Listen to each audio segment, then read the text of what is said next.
The Truth About Mrs. Claus, written by Meena Harris, illustrated by Keisha Morris. Amalia the elf came from a long line of proud teddy bear makers. A very long line.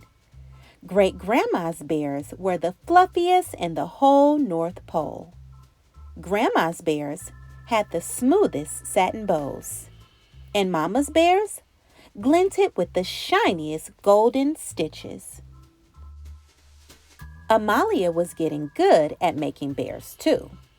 Last Christmas, Santa had even given her the most imaginative bear maker award. "Lovely bows," said Grandma. "Beautiful stitches," said Mama. "Well done, Amalia," they both said.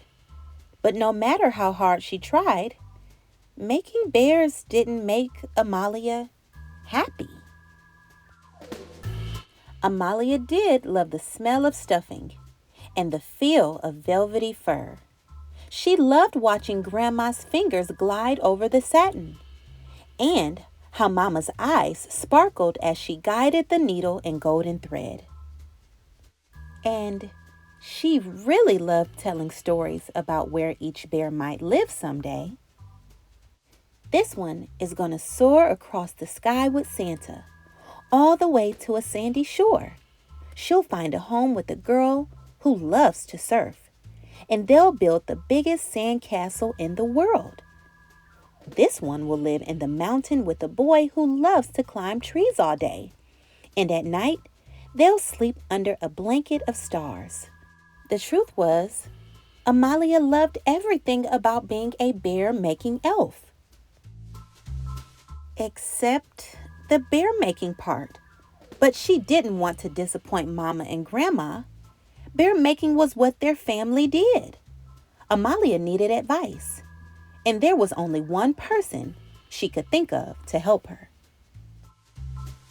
She headed out in the early morning light to find Santa. The snow crunched beneath her feet.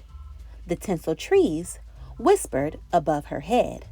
Suddenly, a flash in the sky caught her eye. A sleigh! Amalia watched it skim the twinkling treetops and glide to a stop in front of Santa's workshop. She saw a figure speak softly to the reindeer before striding inside. This was her chance. Amalia scurried after the figure, following him through the wrapping paper room, past the Candy King tasters, all the way through an open office door. "Santa?" she said bravely. "Mrs. Claus?" Amalia hung her head. "You're not Santa." "I'm not," said Mrs. Claus. "Do you need him for something?" "Yes," said Amalia. "I'm having a bear-making problem." "Ooh, that sounds serious." Mrs. Claus paused. "Good thing you found my office." "Your office?" "Yep. Now, maybe I can help you with your bear-making problem." "Will Santa be back soon?" Amalia asked. "I'm sure he's around here somewhere. In the meantime, come with me. I'll tell you a story." "I love stories," said Amalia. Mrs. Claus smiled.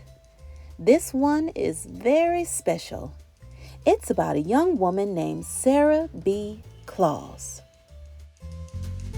When I first came to the North Pole, I did what I thought Mrs. Claus was supposed to do. Bake cookies, serve cookies, and bake more cookies. Don't get me wrong, I like baking, and my holiday cookies are fantastic. But I wanted to do more. So I went all over the workshop and learned every last detail and task. What materials you need to make each toy, the best tips for training reindeer, even how to drive and fix Santa's sleigh. And each year, with my ideas and suggestions, Christmas ran more and more smoothly. I realized that what I really enjoyed was making sure the North Pole was working the best it possibly could. What about Santa? He has his job, Mrs. Claus said with a smile, and I have mine. Wow, Mrs. Claus, I had no idea you did all this. How could you have known? Mrs. Claus looked closely at Amalia. The point is that I found what I love to do, she said, and you'll figure out what you love to do too. How did you know I don't love making bears? Amalia asked. I had a feeling when Santa gave you the most imaginative bear maker award, said Mrs. Claus. Making bears didn't seem to excite you, but making up stories about them lit up your face. Can you help me, Mrs. Claus? Amalia asked. I want to make my family proud, but if I'm not a bear-making elf like them, who am I? That's a hard question, Amalia, said Mrs. Claus. But it's also an exciting one. This is your chance to discover your destiny and to find what you love. It's your chance to tell your own story. Amalia was quiet a moment. Then she asked, So, why is your story a secret? Well, said Mrs. Claus, people think Christmas is run by Santa and the elves. That's how the story goes. That's how it's always been. But maybe that's not how it should be. Amalia thought about Mama and Grandma and how they'd never seen Amalia do anything other than bear making. Maybe people only believe what they see, so we have to show them who we are. Mrs. Claus looked surprised. What a clever elf you are, she said. I guess I never thought anyone needed to know. Mrs. Claus, I needed to know, said Amalia, and I'm sure I'm not the only one. Mrs. Claus took a deep breath. Some people probably won't want to know the truth, but if you think it could help others, I'm going to need someone to tell my story. Amalia the elf came from a long line of teddy bear makers, a long line that was changing with every generation. Great-grandma's bears were the fluffiest in the whole North Pole. Grandma's bears had the smoothest satin bows. Mama's bears glinted with the shiniest golden stitches. And Amalia's bears? They left the North Pole with the best stories under their arms.